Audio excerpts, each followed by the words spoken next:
especial desde, por supuesto, los saludamos desde la ciudad de La Serena, en el caso mío, pero también tenemos otros invitados que están en Argentina y en Santiago tenemos a nuestro amigo Roy Derich. En primer lugar, vamos a saludar a nuestro amigo Carlos Yurchak.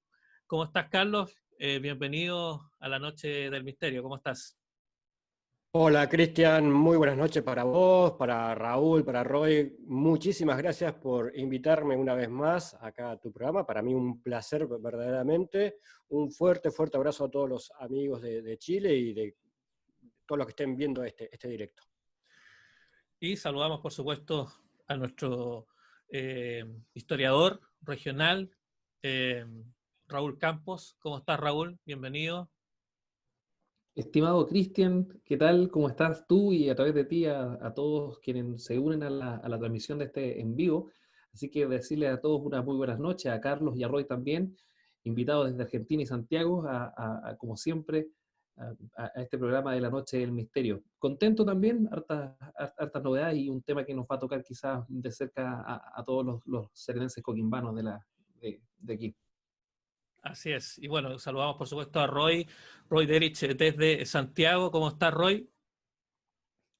Hola, buenas noches. Muy bien, encantado de compartir este interesante programa. Me encantan los tesoros perdidos, así que estoy súper emocionado y listo para salir con la pala y con la camioneta a buscar cuando Raúl y cuando Carlos nos cuenten un poco los detalles. Sí, en el caso de Carlos no nos va a hablar del tesoro de Guayacán, pero sí nos va a hablar de otro tema que la semana pasada logramos tener parte, digamos, del análisis de este avistamiento que se registra en Neuquén el día 30 de junio.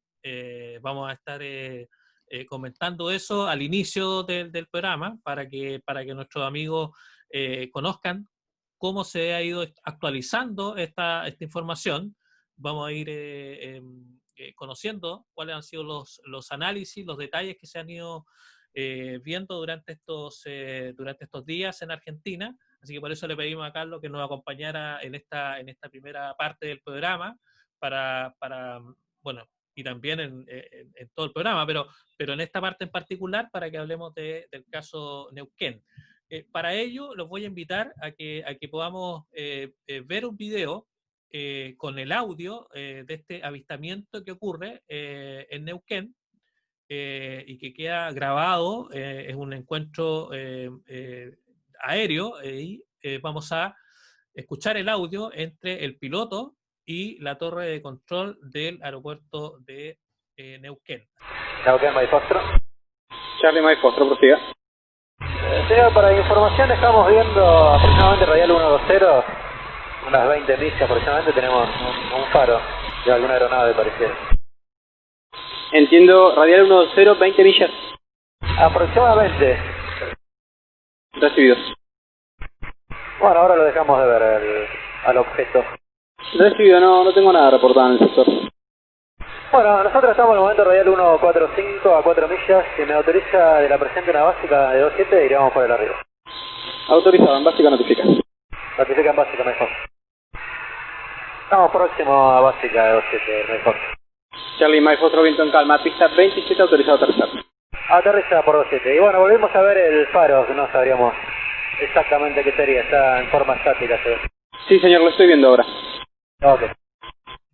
Ahí estaba este audio, como les señalaba, entre la torre de control y este piloto, que es un instructor muy destacado de Argentina. Así que le voy a pedir a Carlos que nos actualice lo que ha sido esta investigación y la relevancia que tiene para la casuística argentina también este caso. Primero te resumo muy rápidamente el caso, para aquellos que por ahí, amigos chilenos que no conozcan el detalle del caso. Esto ocurre hace poco, el martes 30 de junio, hace 10 días apenas, a las 7 de la tarde, hora de Argentina, cuando Sergio Fernández, que es un piloto con más de 22 años de vuelo, de hecho es instructor de vuelo, estaba junto con el jefe del aeropuerto de Neuquén, Federico Franque, que es jefe del aeropuerto de Neuquén. Estaba como instructor Sergio, y Federico estaba como... En realidad no estaba haciendo un curso de vuelo, sino haciendo lo que se llama una readaptación, haciendo un vuelo de readaptación nocturno. De pronto observan, como se escuchaba en el audio, hacia el sureste del aeropuerto de Neuquén. Les recuerdo que Neuquén está en el sur oeste de Argentina, muy cerca de Bariloche, para que se ubiquen, digamos, cerca relativamente de la cordillera de los Andes, al sur de Argentina, y observan una gran luz que estaba estática. Ellos la ubican, bueno, en el audio se menciona que estaba en el radial 120, es decir, hacia el sureste, a unas 20 millas, esto es decir, a unos 32 kilómetros más o menos de donde estaban ellos.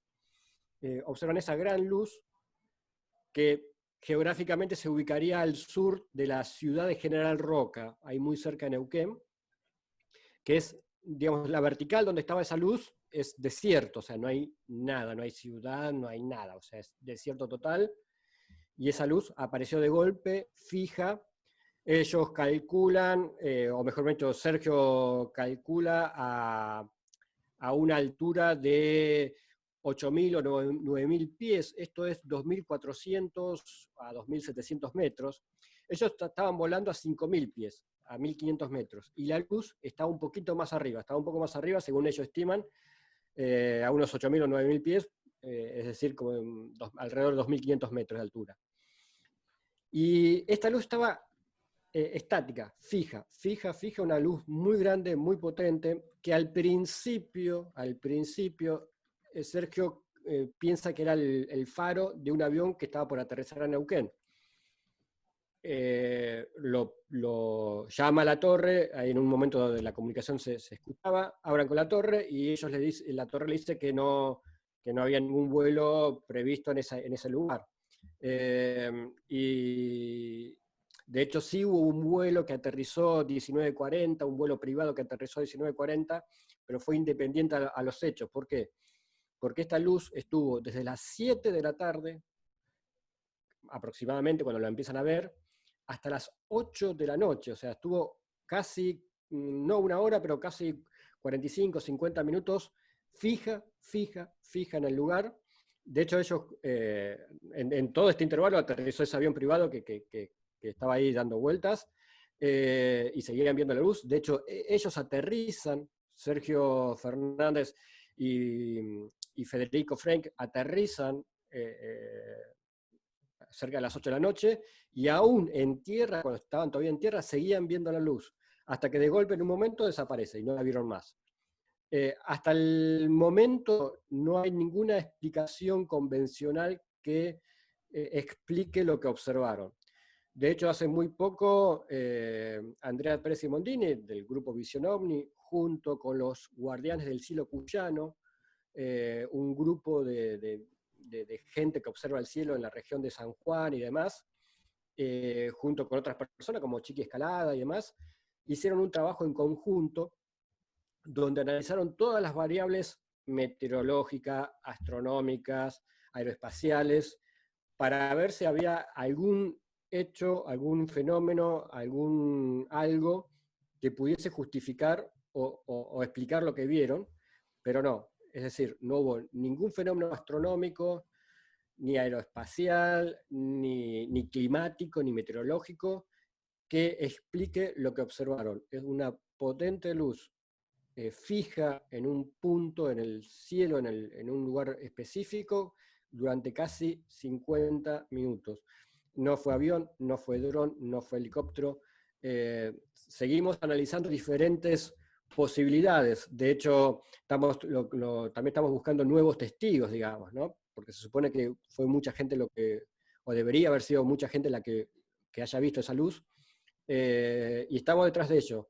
Pero hasta ahora, hasta hoy, 9 de julio, 21:14 hora de Chile, hasta este momento, no hay ninguna explicación convencional que justifique lo observado, que explique lo observado, y tampoco hay ningún comentario oficial que explique lo observado. Es decir, la comisión, por ejemplo, la comisión que estudia el tema OVNI acá en Argentina, que dirige el comodoro retirado Rubén Llanza, todavía no solamente no emitió ningún comunicado, sino que entiendo que todavía ni siquiera se comunicaron con los testigos, o sea que todavía no hay explicación oficial, y creo que no la va a haber, y no hay nada convencional que explique lo sucedido.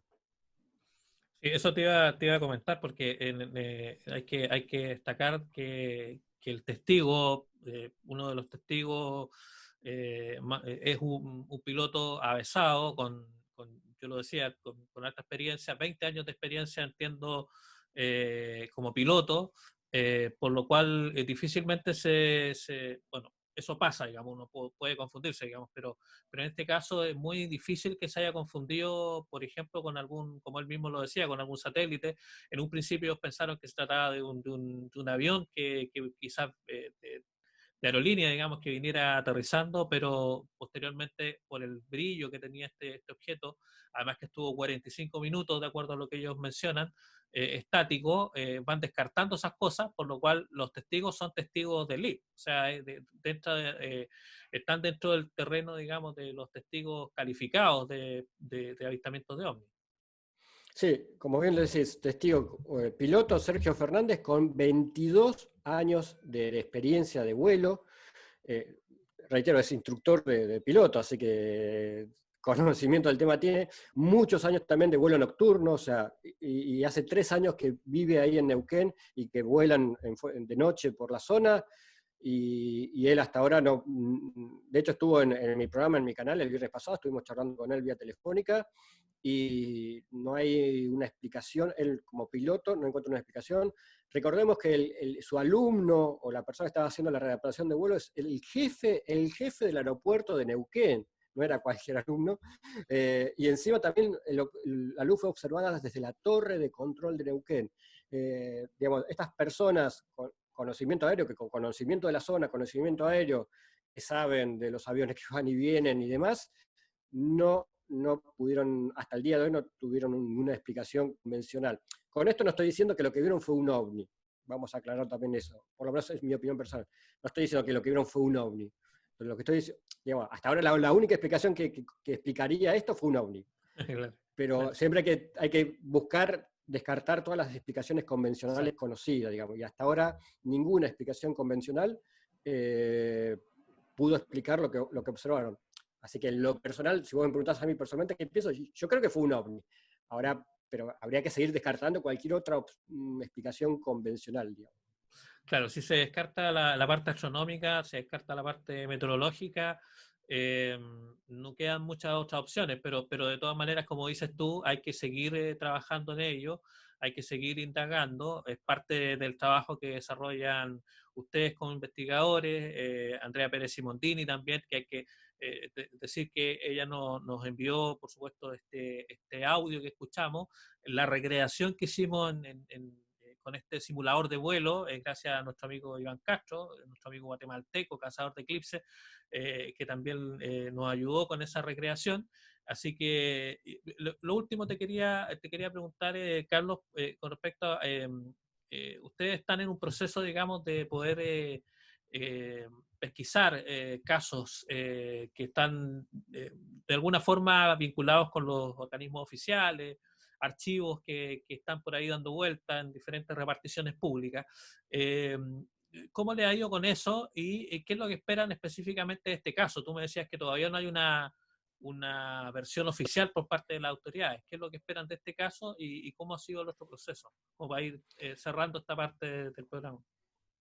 Bueno, así rápidamente. Desde el 2011 hay una comisión de Fuerza Aérea que investiga el tema OVNI. Ya hubieron otras comisiones antes, pero bueno, eso sería otra historia. De hecho, yo tuve la suerte, gracias a Carlos Ferguson, un investigador argentino, de formar parte de esa primera etapa de la comisión de Fuerza Aérea desde sus inicios, digamos. Estuve desde el 2011 hasta el 2014, estuvimos los investigadores civiles. Después, bueno, como ocurre en una institución tan vertical, hay cambios de autoridades y demás. Con los cambios de autoridades nos echaron, digamos así, a los civiles, para decirlo así abiertamente. Y el que está ahora es el comodoro Rubén Lianza, un comodoro retirado, que en lo personal no comparto para nada su metodología. Lo que hace es simplemente analizar fotos, que pueden ser cualquier cosa, digamos, ¿no? Y, por ejemplo, de este caso de Neuquén, sería muy bueno que en algún momento se pronuncien, digamos, ¿no? Que contacten a los pilotos, que contacten a la persona que está en la torre de control y demás. Creo que hasta ahora no lo han contactado, pero estaría bueno que lo hagan y que emitan un informe, digamos, ¿no? Porque este es un caso ideal para que investigue la comisión, todavía no lo ha hecho.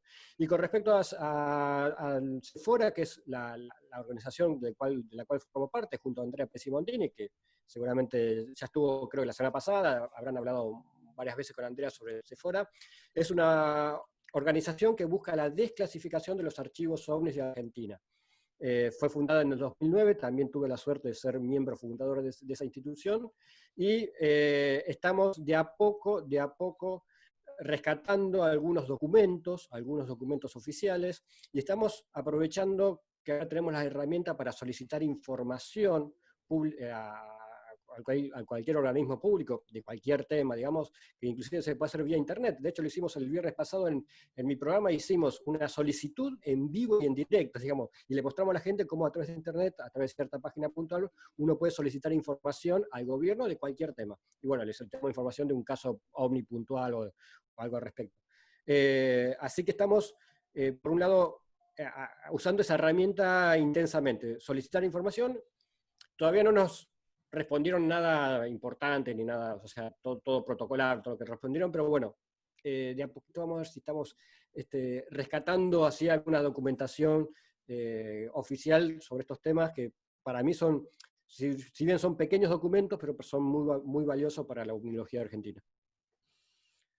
Extraordinario, Carlos. Te agradecemos mucho el poder actualizarnos esta información. Es un caso que sin duda va a seguir dando que hablar.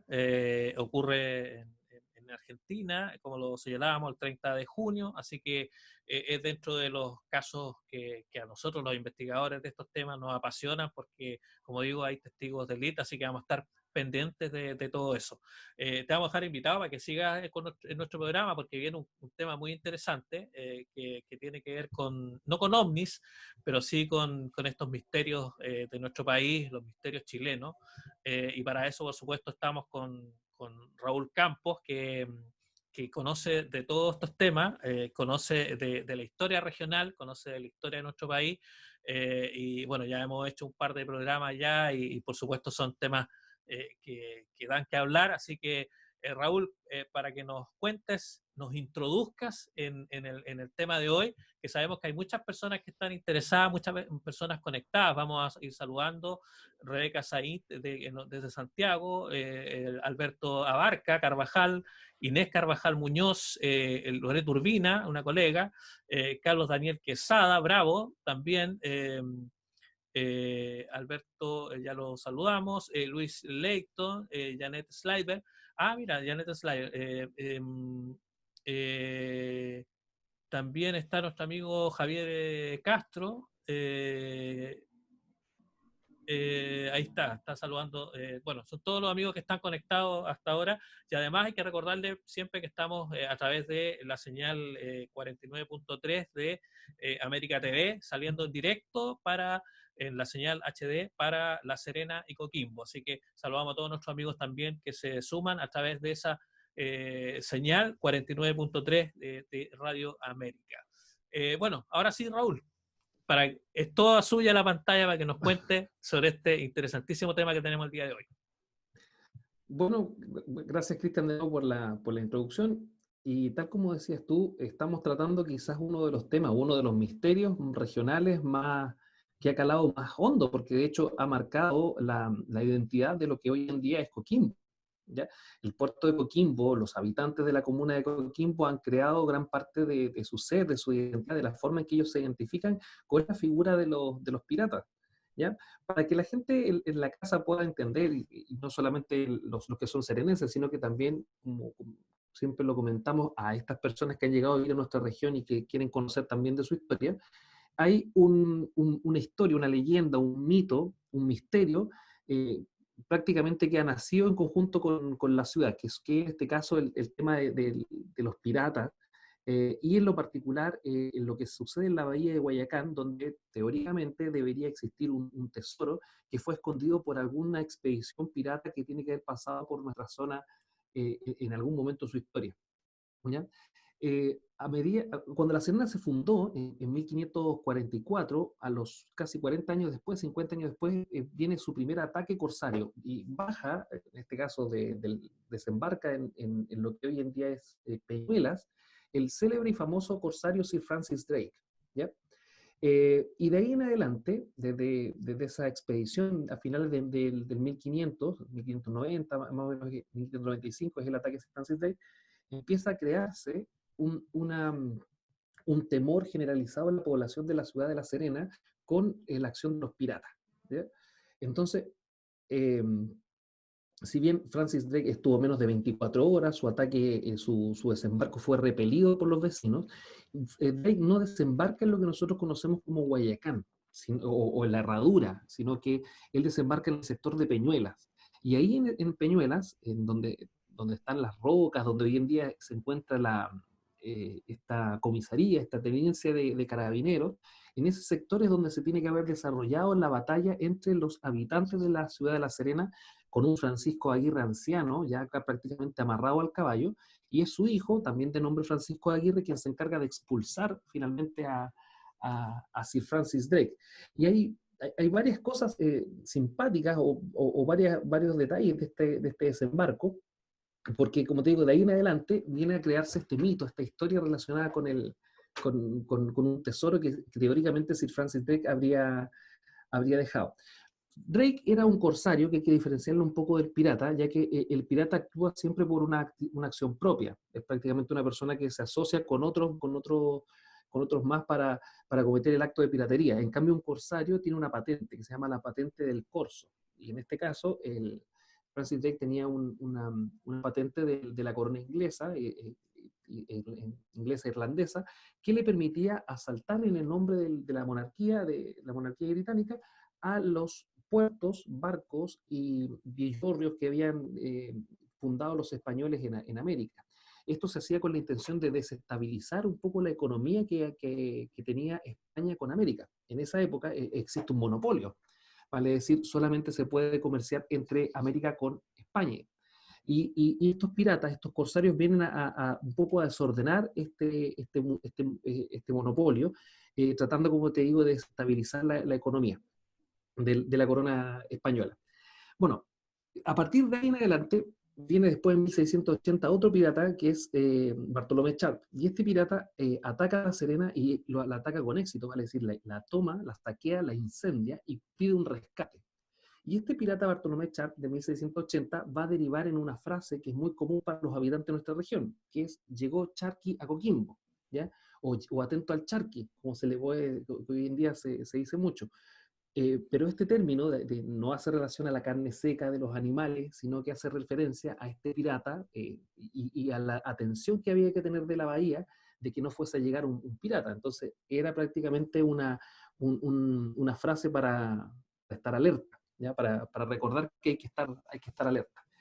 Y ahí viene uno de los mitos con los que vamos a cerrar un poco, o parte de la leyenda de Fray Jorge, ¿ya? Fray Jorge, que es un religioso franciscano que habita el claustro del convento de San Francisco y que teóricamente habría sido un pirata, ¿ya?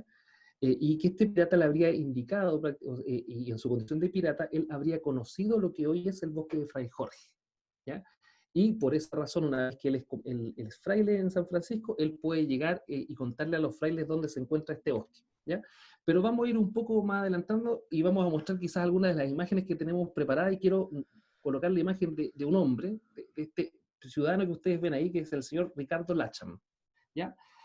Ricardo Lacham es inglés, y él llega a Chile a finales de 1800. Él nació en Bristol, en Inglaterra, y de entre 1928 y 1943, él es el director del Museo Histórico, el Museo Nacional de Historia Natural, el famoso museo donde están los huesos de la ballena, ¿ya? Para que la gente lo identifique. O sea, el museo que está en la estación, la quinta normal, ¿ya?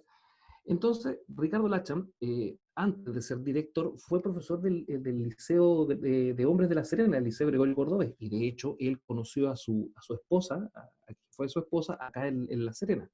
Entonces, durante ese periodo, Lacham estuvo investigando no solamente el folclore local, sino que se dedicó a investigar a las culturas precolombinas. Y de hecho, Lacham es la primera persona que acuña el término de diaguitas para referirse a los indígenas de nuestra región, ¿ya?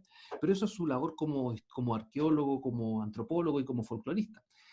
Entonces, Ricardo Lacham, como le digo, vivió aquí en La Serena y se involucró mucho con las leyendas urbanas, y en este caso se involucró con el mito del tesoro del pirata de Guayacán. ¿Y por qué nombro a Ricardo Lacham? Porque él escribe, gracias, ese libro que ustedes ven ahí en la pantalla, que es el libro El tesoro de los piratas de Guayacán. O sea, así se llama tal cual el texto. El problema que tiene este texto, o no el problema, pero lo importante de este texto es que es el hilo vertebral, o sea, la columna y el hilo conductor de la famosa historia de los piratas.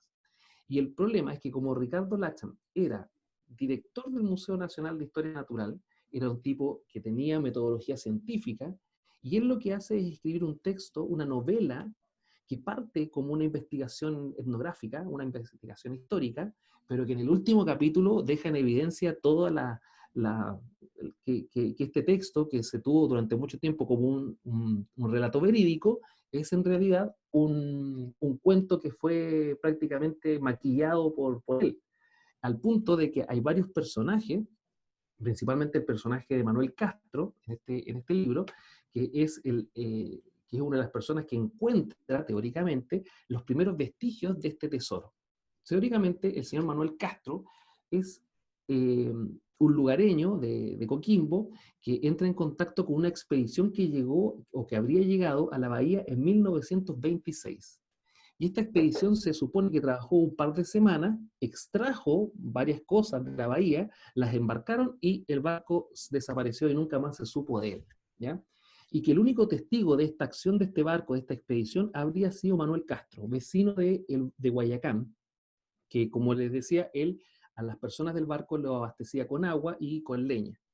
Y ahí él se habría enterado de la existencia de este tesoro, y una vez que el barco se va, él continúa por su cuenta haciendo búsquedas e investigaciones en la bahía para encontrar algún vestigio del tesoro. Y teóricamente, este señor Manuel Castro encuentra lo que vendría a ser el mapa o unas materiales, unas planchas de metal donde se describen ciertos, o donde estarían descritos, o donde se anunciaría y se describiría el lugar fijo donde estaría el tesoro. Este mapa que estamos viendo ahora, si bien no es un mapa nuevo, es un mapa que de hecho si ustedes lo buscan pueden encontrarlo en internet, es un mapa de un pirata que se llamaba William Knight. Y este es un mapa que muestra muy claramente lo que vendría a ser Coquimbo, que se escribe Coquimbo, pero realmente es La Serena, lo que vendría a ser estos islotes que nosotros vemos justo al frente de la Punta Tortuga, y aquí estaría ya, desde esa época, estamos hablando desde 1600 a 1700, ya se encuentra identificada claramente la bahía de la Herradura, en este caso la bahía de Guayacán.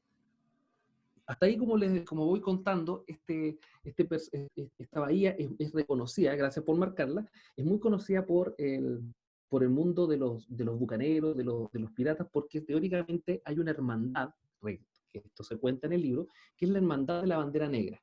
Y aquí es donde hacemos el nexo con Sir Francis Drake, ¿ya? Porque sería el hijo de Sir Francis Drake, Henry Drake, la persona que se encarga de venir aquí con otro grupo de piratas y de corsarios a buscar un tesoro que supuestamente habría dejado su padre, ¿ya? En Sir Francis Drake. Como nosotros contamos recién, Sir Francis Drake no conoció ni estuvo en la bahía de la Herradura, sino que estuvo en el sector de Peñuelas. Pero ahí este detalle de este Henry Drake, que vendría a ser el hijo de Sir Francis Drake, que viene aquí a buscar este tesoro, es un personaje que es inventado por Ricardo Lacham para poder darle un cuerpo a esta historia.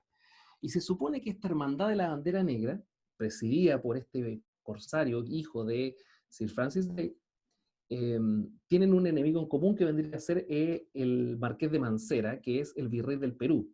Y este virrey, si bien fueron muy pocos años los que él fue virrey del Perú, sí se encargó de emprender campañas contra los piratas. No hacer un enfrentamiento directamente con ellos, sino que a reforzar, este virrey manda a reforzar ciertas ciudades de Chile que pueden ser susceptibles a un ataque, principalmente la ciudad de Concepción y Valdivia, ¿ya? De Valdivia y algunos puertos que se encontraban en el sector de Isla Mocha, Chiloé, por el sur de Chile. A esos lugares manda una expedición a reforzar estos fuertes, y teóricamente, según el libro de Ricardo Lacham, se enfrentan en un combate naval prácticamente la flota del virrey contra la flota de este pirata Henry Drake. La verdad es que todos estos detalles que yo empiezo a contar solamente se encuentran registrados en el libro del señor Latham. No se encuentran registrados en no existe ninguna otra fuente que nos pueda dar, que nos pueda hablar del hijo de Sir Francis Drake, que nos pueda hablar de este supuesto enfrentamiento que tuvieron las flotas, y mucho menos el que hubiese existido una hermandad que se hubiese asentado de manera casi permanente en la bahía de Guayacán. Avancemos un poco con la siguiente imagen. Esa es una imagen de este caballero Sir Francis Drake, este corsario que atacó La Serena, el primer corsario que ataca La Serena, y que, como contaba, había sido repelido por el vilipendiado señor Francisco Aguirre, ya anciano, arriba de un caballo prácticamente. Cuenta la leyenda que está amarrado. Su hijo, que también se llama Francisco Aguirre, fue el que se enfrentó más directamente con Sir Francis Drake. Bueno, ahí tenemos el típico imagen del barco pirata, ¿ya? Que si bien nosotros tenemos una visión bastante, últimamente, de la juventud permeada por lo que es Piratas del Caribe, y nosotros, las generaciones un poco más viejas, permeadas por la historia de la Isla del Tesoro, ¿ya? Pero la verdad es que los piratas que venían a estos territorios tan alejados de Europa eran principalmente contrabandistas. Eso también es súper importante decirlo. Ellos hacían contrabando, principalmente alcoholes, tabaco, sedas, ¿ya? Y ellos recibían de la población indígena y también de la población local, ojo, ciertos productos que ellos necesitaban para sus viajes, como por ejemplo las carnes hechas charqui, agua. Por eso, como les digo, el tema de los piratas no fue una cosa tan misteriosa, ya que el vecino de La Serena necesitaba a los piratas para poder abastecerse de ciertas cosas que no llegaban por la vía oficial, ¿ya? Así que los piratas de que nosotros conocemos tienen más características de contrabandistas que de piratas del Caribe, ¿ya? Para que nos hagamos una idea. Bueno, ahí tenemos esa típica imagen del señor Drake recibiendo el permiso de la reina para poder emprender ataques contra la corona española. Continuemos con la siguiente imagen. Bueno, y esto es para reflejar un poco esta hermandad de piratas, ya, de corsarios que hacen una asociación para ir a atacar los barcos españoles. Continuemos, ya que estamos más o menos bien. Bueno, y esto vendría a ser un poco el mapa de la vuelta al mundo que el señor Drake logra hacer. De hecho, Sir Francis Drake es reconocido como una de las primeras personas que logra dar una vuelta efectiva al mundo. La expedición de Hernando de Magallanes, hay que recordar que Magallanes se muere a la mitad del viaje y Sebastián Elcano es el que llega de vuelta a España, ¿ya? Pero Francis Drake también hace una vuelta al mundo y que fue prácticamente la primera y mejor documentada. Continuamos. Y aquí tenemos ya el primer elemento que es prácticamente, yo creo que los coquimbanos no va a faltar es que tenga este mapa tatuado quizás en alguna parte de su anatomía, ¿no? Porque esto vendría a ser el verdadero mapa del tesoro de los piratas de Guayacán. Este mapa se encuentra en el libro de Ricardo Lacham y habría sido escrito y se habría diseñado según los datos que le entregaba Manuel Castro, en este caso a Ricardo Lacham. Manuel Castro, como le decía, es curioso, ¿eh? Porque es un personaje de la novela, pero hay mucho coquimbano que asegura que lo conoció. Eso siempre me ha llamado bastante la atención de esta historia, ¿ya? Que hay gente de Coquimbo que ha jurado el haber tenido relación o haber conocido a alguno de los personajes mencionados en la novela, ¿ya? Bueno, y en este mapa se marcaría en cierta medida y se daría cuenta de cuáles son las señales que te permiten identificar que estás cerca del lugar del tesoro de Guayacán. Avancemos un poco más adelante, porque aquí hay otra. Esa imagen es la que teóricamente este ciudadano, Manuel Castro, encuentra casi como si fuesen los rollos del Mar Muerto, ¿ya? Porque él los encuentra en una vasija, y esta es una placa de cobre que por su condición de placa se puede enrollar. Y ahí habría un texto que está escrito en sefardí, vale decir, en una mezcla entre español y hebreo. Aquí también vemos si no sé si se puede, Roy podrá marcarlo bien, pero se ve como un cañón. Y esto es uno de los elementos que hace dudar precisamente de la efectividad o de la realidad de este mito, ya que el cañón que se muestra ahí es como el cañón que nosotros tenemos en el fuerte de Lambert, ¿ya? Un cañón del tipo Armstrong, que es un cañón del siglo XIX, no es un cañón de la época de los piratas, ¿ya? Y por esas razones también, como les digo, que Latcham trató de colocar en su libro, en el texto, los detalles que evidenciaban que todo esto era parte de su imaginación. El problema es que nadie iba a contradecir al director del Museo de Historia Natural de Chile. Entonces a nadie se le imaginó que esta persona iba a escribir una novela o un cuento novelado, y lo iba a teñir un poco con esta supuesta investigación histórica, y que de aquí se iba prácticamente a asumir que la historia de los piratas de Guayacán era verídica y que era cierta, ¿ya? No sé si voy bien hasta ahí. ¿Hay alguna duda, joven Cristian, joven Roy? No, estamos perfectos hasta ahora. Hay un par de cosas que después, por supuesto, te voy a ir preguntando, porque sobre todo de su paso también de este escritor, este señor que fue el director del Museo Nacional de Historia y que escribe este libro en 1935, y que tuvo un paso por el Liceo de Gregorio Cordovez. Así que después te voy a ir preguntando un par de cosas, pero hasta ahora vamos, pero perfecto.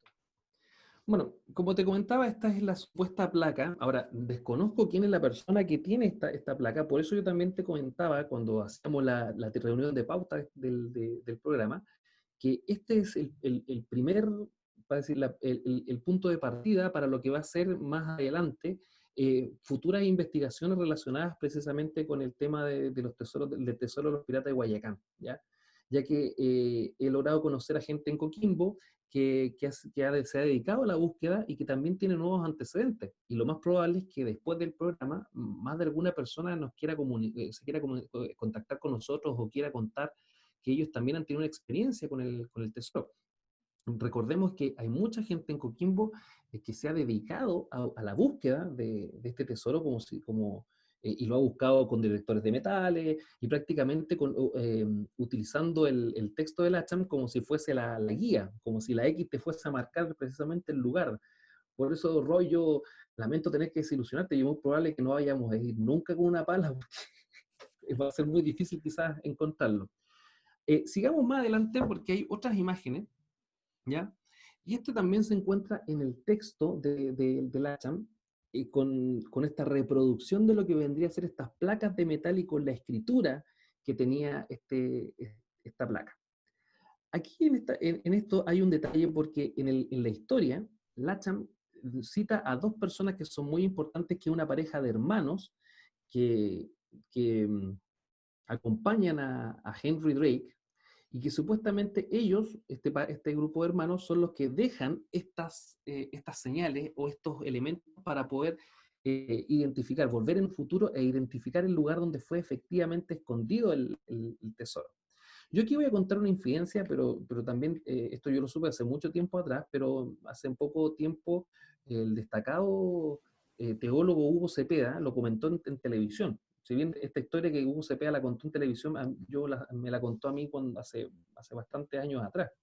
Y hace relación con que su padre, el papá del famoso Hugo Cepeda, que la gente, para que lo reconozca, es este viejito de voz muy ronca que habla en los matinales, experto en el demonio, deberíamos tenerlo algún día aquí en el programa. Hugo Cepeda, su papá, se encargó de buscar el tesoro, porque Hugo Cepeda y su padre vivían precisamente en Guayacán. Y su padre se dedicó a la búsqueda, y de hecho contactó al gran medium Jaime Galté. Yo sé que en algún otro momento nosotros hemos hablado de Jaime Galté, que se conocía como el medium de los presidentes, ya que mucha gente del mundo político contactaba a Galté para que pudiese hacer entre predicciones o contactarse con estos seres del más allá. Recordemos que Jaime Galté también hacía sesiones en las cuales se conectaba con médicos y estos médicos muertos le indicaban a Galté las enfermedades que tenían las personas que le consultaban.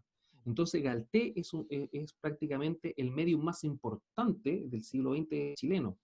Y teóricamente el papá, o en este caso según como lo cuenta Don Hugo, el papá de Don Hugo se contacta con Galté y Galté trata de contactar como medium a estos dos piratas que habrían acompañado a Henry Drake en la bahía de Coquimbo, en la bahía de Guayacán. Lamentablemente cuenta y finaliza el relato de Don Hugo Cepeda contando que el señor Galté, una vez que hizo la regresión, que se contactó con uno de estos supuestos personajes que participó en el escondido del tesoro, y Galté finalmente le dice al papá de Don Hugo, ¿sabe qué? Yo puedo ayudarte para si alguien tiene una enfermedad, pero por así decirlo, mis poderes nos van en la línea de andar buscando tesoros, y le recomendó también que no los siguiera buscando, ¿ya? Hasta el día de hoy. Entonces, con eso también te puedo contar de que esto que te estoy contando es previo, varios años antes del texto que escribió el señor Latcham. Entonces, como te digo, el mito, la leyenda, esta historia del tesoro, ha sido prácticamente, tiene más años que el mismo Coquimbo, así que por eso ha sido tan importante y ha sido buscado. Ahí tenemos otra descripción de las piezas que se encontraron en una cueva, que teóricamente el relato de Latcham cuenta que se baja por esa cueva y en ese lugar encontraron estas cosas enterradas. Y hay una serie de elementos, hay una estrella de David, una espada, como si fuese una espada moro, y en la calavera con las dos tibias cruzadas. Si te fijas, hay varios elementos que son del mundo de los piratas, pero un poco de la caricatura que nosotros tenemos del pirata. Prácticamente, como te digo, es sacado del libro La Isla del Tesoro, más que sacado de la bahía de Guayacán. Bueno, todos estos detalles fueron decorando el texto de Ricardo Latcham, ¿ya?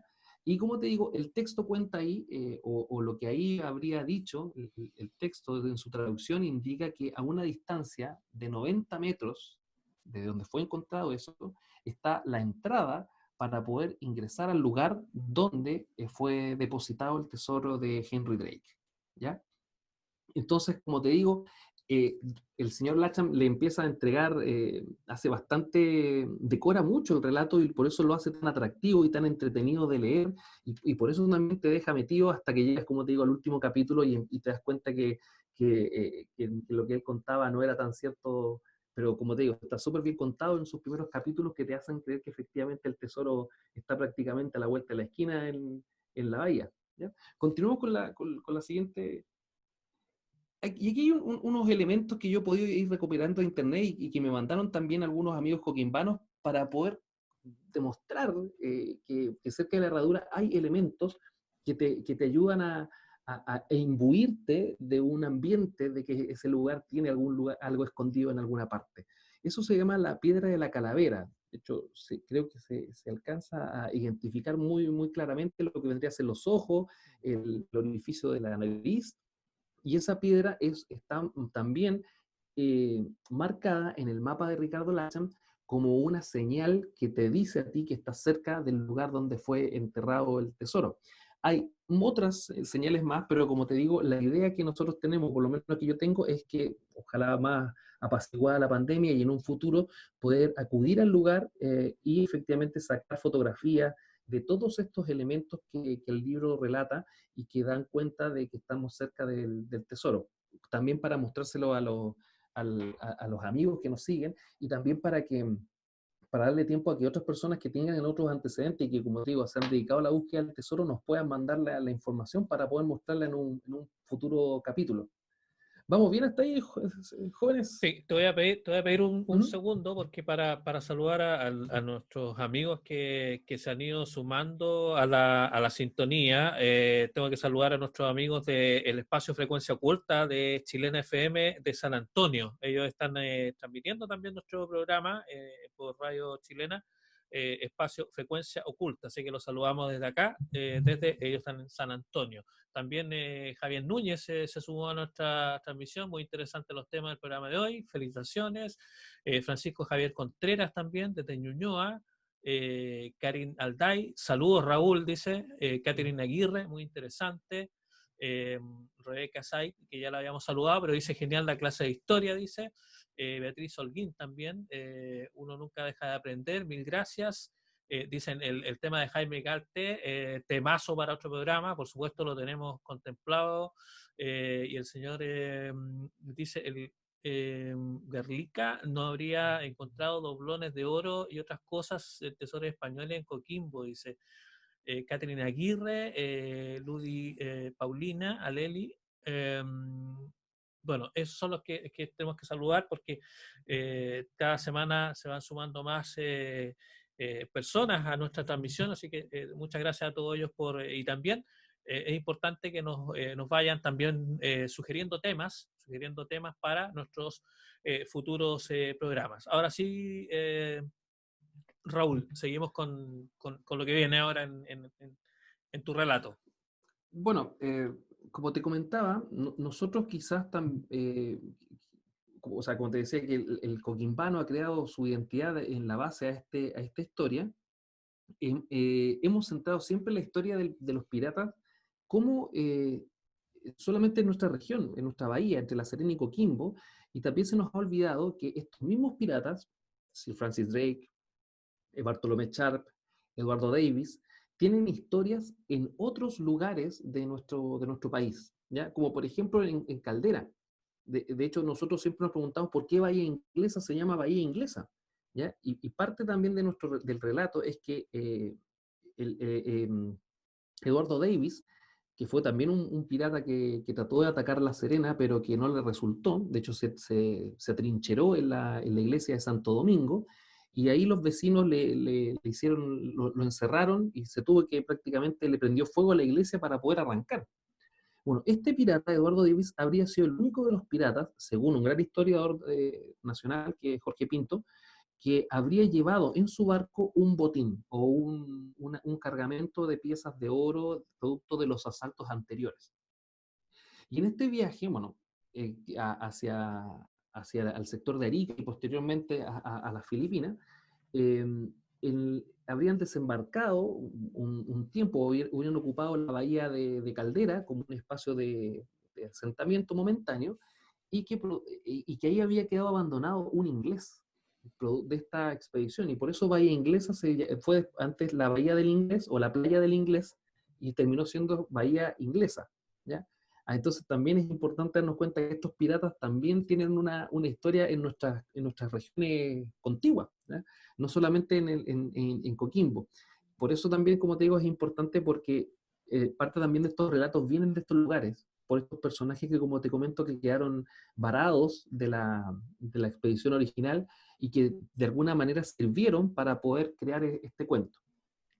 Y también está la historia de que cuando Bartolomé Sharp o otro de estos piratas pasó por La Serena, abandonó o tiró por la borda a uno de sus miembros de su tripulación, y este personaje se salva, en este caso ruega que si se salva, él va a ingresar a un convento religioso, ¿ya? Y aquí viene a ser el mito de Fray Jorge, ¿ya? Un religioso de la iglesia de San Francisco de La Serena, que descubre, o es el descubridor del parque o del bosque que hoy en día es conocido como el Bosque y Parque de Fray Jorge, ¿ya? Que se encuentra en la provincia del Limarí, ¿ya? Cerca de la desembocadura del río Limarí, se encuentra este bosque, que es un relicto, vale decir, es prácticamente lo que queda de los antiguos bosques de hace más de 40.000 años en el pasado, y que se ha mantenido producto de que, como está en un sector que se llama los Saltos del Talinay, ahí condensa la lluvia y prácticamente existe una humedad permanente que le permite al bosque sobrevivir. Y este bosque, si se fijan, es de árboles que no encontraríamos en nuestra región. Son árboles que son de gran tamaño. Y si tú navegases por la ribera de por el litoral del Limarí, te darías cuenta de que al frente de los cerros se ve este bosque. Entonces es un bosque que es prácticamente visible por las personas que navegan. Y este pirata, o este Fray Jorge, que había sido tirado por la horda, habría visto el bosque en algún momento y por lo tanto él tenía conocimiento de que este bosque existía. Bueno, cuenta la leyenda de que Fray Jorge llega a la playa y se encuentra con un franciscano que se encontraba mariscando. Y eso también es súper importante porque nos ayuda a conocer una parte de nuestra historia.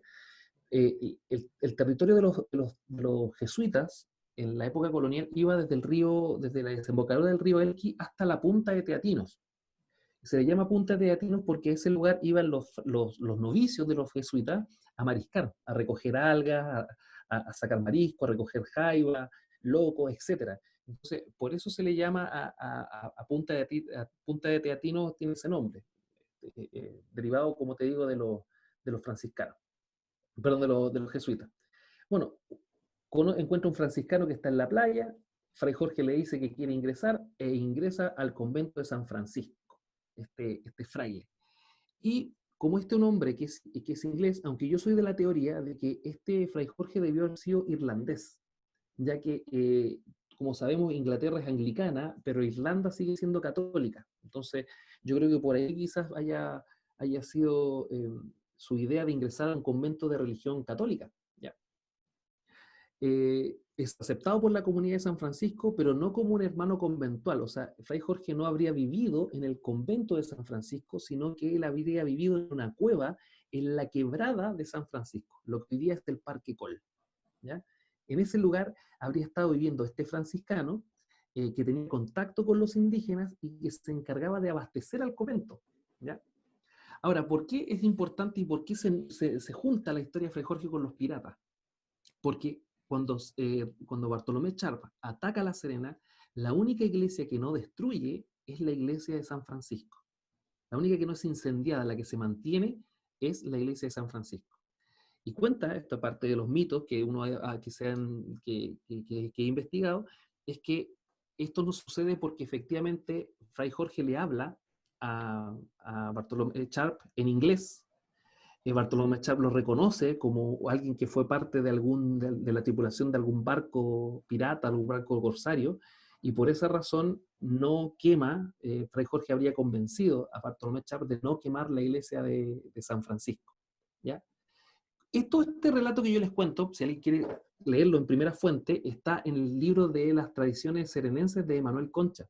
Ya gracias a Manuel Concha, que lo escribió en 1875, es que nosotros hoy en día podemos saber la historia de Fray Jorge y un poco develar este mito de este franciscano de la realidad. Y por lo que me doy cuenta, la realidad pirata encalza mucho mejor a lo que vendría a ser la historia. Así que es muy probable, es muy posible que este fraile, que no era conventual, que vivía fuera de los muros del convento y que se encargaba de abastecer al convento con productos de fuera, entiéndase las mismas maderas, es que en un sueño él teóricamente descubre, o el dios le cuenta en un sueño dónde está el bosque, y con eso tienen los materiales para poder terminar el techo. Aquí nosotros vemos una imagen del interior de la iglesia de San Francisco. Recordemos que esta iglesia tuvo una modificación en la década de los 90, y el techo que nosotros vemos ahora no es el techo original, pero te da un poco la idea de que para esa época era muy difícil conseguir maderas que tuvieran ese largo. Y se logró construir el techo de la iglesia de San Francisco y el techo de todas las iglesias de La Serena con la madera que se extrajo del bosque de Fray Jorge. ¿Ya? Y este bosque habría sido descubierto por este fraile, que tenía, como te decía, ciertas cualidades o ciertos talentos que eran considerados divinos para la época, pero que eran producto de una persona que venía del continente europeo y que tenía mayor experiencia que la superstición local. Claro, claro, es muy interesante el poder conocer un poco más de estos personajes, estos fueron parte, digamos, de la historia de nuestra ciudad. Te iba a preguntar yo por el tema de este libro. Me quedó dando vuelta, digamos, el tema. Este libro se edita en 1935. Sí. Desde entonces me imagino que han surgido muchas, como tú lo decías también, muchas personas que han querido ser parte, digamos, de la búsqueda. ¿Qué es lo oficial con respecto a eso? ¿Tú sabes de algunas expediciones así como de manera oficial que se han hecho, o solo han sido intentos de particulares que por sus propios medios han tratado de encontrar este tesoro? ¿Ha habido alguna como expedición, entre comillas, oficial para tratar de encontrar este tesoro? ¿Tú sabes algo de eso? Mira, yo creo que puede que haya existido algún grupo de vecinos y de particulares que hayan creado alguna expedición por los resultados de la misma, o por el fracaso también de la misma quizá, es que no son conocidas. Lo que tiene relación con el tesoro de Guayacán pasa más, como te digo, por esta identidad local y por esta necesidad que nosotros tenemos de dilucidar nuestra historia regional, de saber qué es desierto y cuánto hay mentira y ser parte. Por eso el ir a buscar el tesoro te hace de alguna manera, te da un capítulo dentro de esta historia. ¿Ya? Pero no hay no, como te digo, una historia oficial o una expedición oficial que se haya dedicado a buscarla. Sí hay gente que ha colocado en Internet sus teorías, han publicado en Internet también sus investigaciones, o también han fotografiado y han tratado de acceder a lugares, como te digo, lo han dejado en registro de video, de fotografía, que podrían haber estado vinculados con el tesoro. Ahora, no tenemos, o por lo menos yo en este momento no lo sé, pruebas, cosas físicas más allá de lo que te cuenta el libro de Lacham. No hay gente que haya encontrado cosas y que diga, mira, yo encontré esto y lo puedo mostrar y se puede, como te digo, asociar el descubrimiento a que efectivamente haya sido parte de una historia pirata. Yo creo que, por ejemplo, esta placa de cobre que te comentaba en un momento, yo creo que tiene intencionalmente este cañón que no corresponde para poder, como te digo, demostrarle a la gente que esto es parte de un cuento, de un relato novelado, ¿ya? Pero desconozco, como te digo, si es que alguien tiene estas pruebas físicas en su poder, si es que alguien ha encontrado algún lingote de oro, algún tipo de moneda, como te digo, también porque estas cosas tampoco se muestran. Ahora, Y también porque hay ciertas leyes, disculpa, que obligan a tener que entregar ciertas partes de lo que tú encuentres. Porque obviamente todo lo que se encuentra enterrado es protegido por la Ley de Patrimonios de Chile. claro, ahora quizás el hecho de que este señor, el escritor de este libro, El Tesoro de los Piratas de Guayacán, haya sido director de un museo, de este Museo Nacional de Historia, que además sea una persona que durante su paso por La Serena, que fue a partir de 1897 en adelante, estuvo acá en el liceo, realizó una serie de trabajos también de arqueología.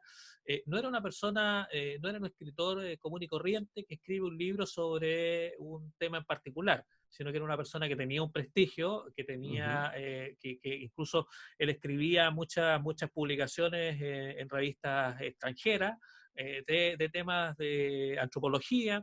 Entonces, no era una persona que fuera un desconocido. ¿Tú crees que por eso se le ha dado tanta relevancia a lo que él escribió y de alguna forma hay personas que siguen, digamos, buscando este tesoro a partir de ese libro? Mira, yo no creo que alguien hoy en día busque el tesoro a partir de lo que cuenta el libro, porque ya como te decía, ya es prácticamente asumido de que el libro tiene una parte de novela, pero la gente trata de identificar del libro cuáles son los aspectos reales o qué elementos tienen algún tipo de sustento o algún tipo de peso histórico. ¿Ya? Y esto también, como tú le dices, es porque el señor Lacham, al ser un tipo de una reputación destacada en Chile, como te digo, él escribe el libro mientras era director del Museo de Historia Natural de Santiago, obviamente hay como de un prestigio, tú no vas a poner en duda lo que este erudito está escribiendo. Entonces, durante gran parte del siglo XX, el texto fue asumido como una verdad, al punto que, como te digo, forma parte hoy en día de la identidad de Coquimbo, ¿ya? Y existe, como te digo, gente que asegura haber tenido algún tipo de contacto o vínculo con los supuestos personajes del cuento. ¿Te fijas? Claro. Entonces, eso habla un poco de cómo en aquella época no se dudaba, no se cuestionaba, era como la posverdad prácticamente, ¿ya? Entonces, y hoy en día el Tesoro del Pirata de Guayacán es una posverdad. Eh, Hay un cuento que por mucho que tú le digas puedas demostrar que tiene algunas fallas históricas, que tiene falencias, que la realidad no es esa, eso es imposible evitar que la gente lo siga creyendo como real. Claro, claro. Vamos a seguir saludando en nuestros últimos minutos que nos van quedando nuestros amigos que se han sumado. Macarena Ulloa, interesante el tema de hoy. Pablo Antonio Enrique Faúnde nos saluda desde Quintero. Saludos, Pablo. Y hay preguntas que parece que ya se han ido contestando. Janet Slide pregunta qué tan cierto es que se utilizaron parte de los árboles de Fray Jorge para utilizarlo en la construcción. Eso tú mencionaste algo de eso. Y Jaime Tamayo, también nuestro amigo Jaime Tamayo, que también se suma a la transmisión y que la próxima semana vamos a estar también con él hablando de otros temas ufológicos.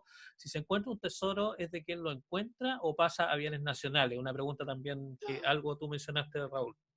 Sí, hay Tengo una ciertos pregunta para Raúl porcentajes. también, Cristian. ¿Mm? Sí, está Roy ahí también. Roy, cuéntanos. No, mi pregunta, para que la conteste al final se alcanza, es que ¿qué tanto ha influido las actividades de piratas que conocemos acá en el territorio chileno dentro del concepto, digamos, de las novelas de piratas en general? O sea, ¿qué tan vinculados están estos elementos? Estoy pensando específicamente en estas novelas que se han hecho populares. Si alguno de estos personajes de las novelas está inspirado en alguno real, esa es mi duda. Mira, absolutamente. De hecho, se cree que Lacham escribe su libro inspirado por otros textos similares de autores de autores británicos, que están escribiendo, si no en la misma línea, con la misma metodología, de mezclar un poco estos antecedentes reales con estos antecedentes ficticios, ¿ya? Y otra cosa también que es importante, que no solamente La Serena y Coquimbo es un territorio que tiene historia de tesoro pirata, también está en Juan Fernández, como en la isla Robinson Crusoe, también hay gente que hasta hace no mucho ha pedido permiso para realizar excavaciones buscando tesoros en la isla. Claro. En Arica también tenía túneles que conectaban partes de la ciudad por estos túneles, y el señor Bartolomé Chat también atacó a Arica, ¿ya? Entonces, también hay un mito relacionado con algún tesoro que se puede haber quedado en Arica. De hecho, en Arica dicen que existe en Arica está la tumba de Sir Francis Drake, ¿ya? Y parece que era una persona que vivió en Arica que tenía un nombre similar, ¿ya? Pero esos lugares también tienen historia pirata. Como te contaba también en Caldera, que Caldera, bahía inglesa, el nombre de esa bahía también quizás habría tenido un origen por algún pirata inglés que había sido dejado en la orilla por una de las expediciones. Entonces, evidentemente de que Lacham tiene que haber tenido contacto con todos estos antecedentes a la hora de crear su texto. Y en cierta medida, también se tiene que haber nutrido con esta tradición de La Serena. Recordemos que nosotros nos amurallamos en un sector, Sí. colocamos almenas para defendernos de los piratas. El trauma del ataque del 13 de diciembre de 1680 de Bartolomé Chap dejó una cicatriz muy fuerte en la ciudad. Después de ese ataque está pensado en cambiar el lugar de posición, cambiar la escena al sector de Ovalle. Entonces, esa historia, Lacham tiene que haber, como te digo, tiene que haber tenido contacto con toda esa historia y dijo, caramba, esto es un terreno fértil en la población, en la cultura local. Recordemos que Lacham es un tipo que es folclorista, o sea, se dedica a investigar el folclore. Exacto. Entonces, con todos estos elementos, él tiene que haber tenido, por así decirlo, la inspiración y la idea de crear este libro. Sí, él era profesor de inglés, hay que recordar, profesor de inglés en el Liceo Gregorio Cordobés, Claro. a partir de 1897. Y Lacham llegó llegó a Chile para hacerse cargo de colonización del sector de Malleco, Por eso él como persona natural tuvo contacto con la cultura, con pueblos mapuches, con comunidades mapuches, y de ahí viene en parte su afición por la arqueología y sus estudios posteriores. Claro, claro. Oye, me imagino que este tema va a dar para un nuevo capítulo. Por supuesto, como dice Raúl, quizás en un próximo programa podríamos tener más imágenes. Por esto de la pandemia, quizás nos cuesta más salir y poder hacer una visita a los lugares y poder quizás tener estos puntos que menciona Raúl. Quizás, como decíamos, van a surgir otros testimonios, van a surgir otras personas que van a querer contar algo más de este tema. No nos quedan muchos minutos, pero tengo que agradecer como siempre a todos los que hacen posible que nosotros estemos toda la semana con su apoyo, La Voz del Norte.cl, Radio América, por supuesto. Hay que recordar que estamos saliendo por la señal HD 49.3 todos los jueves en vivo para La Serena y Coquimbo, Alcalay, Envión Diseño, Telconor, por supuesto Mi Super Tazón, el Centro Comunitario Cuatro Esquinas y por supuesto Gestión Patrimonial, asesoría en cultura, educación y turismo. Tengo que mencionarlo, ahí está, para que ustedes siempre me dicen, todas estas gráficas que ustedes ven, toda esta producción que hacemos durante la semana para que ustedes nos acompañen, son gracias a nuestro amigo Henry Osandón de Envión Diseño y también Mi Super Tazón, ahí tienen el número. Nosotros vamos a tener tazones, lo hemos dicho, vamos a tener tazones para regalarle a nuestros auditores, nuestros amigos que nos siguen semana a semana, para que con el logo del programa, con el logo de algunos capítulos en especiales, así que Mi Super Tazón nos acompaña todas las semanas. Ya no nos quedan muchos minutos, pero antes quiero darle la palabra, digamos, a Carlos, agradecerle el que nos haya acompañado durante este programa. Es un tema que es muy local, por supuesto, es de acá, de la región de Coquimbo, pero me imagino que forma parte, digamos, de los temas que a ti te interesan como investigador de todos estos temas, me imagino, Carlos. Sí, bueno, a todos nos encantan las historias de piratas y tesoros, o sea, ya voy a ir cuando se levante la pandemia, me voy a ir para Serena con un detector de metales a ver si encuentro algún tesoro. Siempre, siempre, este tipo de historias son muy fascinantes y por ahí un poco distorsionadas a veces por todo el tema del cine y demás, y a veces la realidad es mucho más interesante que la ficción. Así es. Oye, Carlos, te agradecemos mucho por haber estado con nosotros hoy. Por supuesto, vamos a estar atentos a las novedades que se produzcan en Argentina con respecto a este tema en Neuquén. Así que, y por supuesto, dejarte invitado para un próximo programa. Un abrazo. Muchísimas gracias, un fuerte abrazo para todos. Don Raúl Campos, como siempre, un agrado poder estar con usted, escuchándolo con estos interesantísimos temas. Tenemos en carpeta varios temas, así que atentos a nuestras redes sociales porque les vamos a ir anunciando los próximos programas que vamos a tener con Raúl Campos. Gracias, Raúl. A ti, Cristian, muchas gracias. También a la sintonía, a la gente que se conecta a la señal de Facebook, de Facebook. Y también, como te decía, y para cerrar, yo sé que esta historia del tesoro y de Fray Jorge nos va a dar pie para otros dos programas más. Uno relacionado quizás con los misterios de las iglesias que están en La Serena. Y lo más probable es que nos va a faltar el amigo Guimbano que nos va a dar nuevos antecedentes sobre el tesoro de los piratas. Así que estamos ansiosos, comuníquense con nosotros por interno, por el inbox, pero háganos saber también sus propias historias con el tesoro de los piratas de Guayacán. Sí, nos preguntaban ahí si este programa queda grabado. Sí, el programa queda grabado, va a estar disponible en Facebook, va a estar disponible en YouTube también. Y por supuesto, nuestros amigos de América también los están retransmitiendo varios capítulos durante la semana. Roy Delich, un agrado como siempre. Palabras finales. Súper contento, entretenido de que Chile tenga una historia tan variada y que haya misterios y sea tan interesante. De hecho, hay muchas personas que están muy fascinadas con esto, así que espero que tengamos a Raúl más programas para seguir conversando. Y por supuesto un abrazo para Carlos, y como siempre esta es su casa, así que nos vemos en un próximo programa. Y ustedes, amigos, por supuesto, gracias por habernos sintonizado. Saludamos a todos nuestros amigos de San Antonio, los del centro comunitario, toda la gente que se sumó hoy y que estuvo con nosotros. Excelente, dicen, felicitaciones, muchas gracias a todos. Y bueno, nos vemos el próximo jueves a partir de las 21 horas también en este mismo lugar. Así que nos vemos, que estén muy bien. Gracias, chao, chao.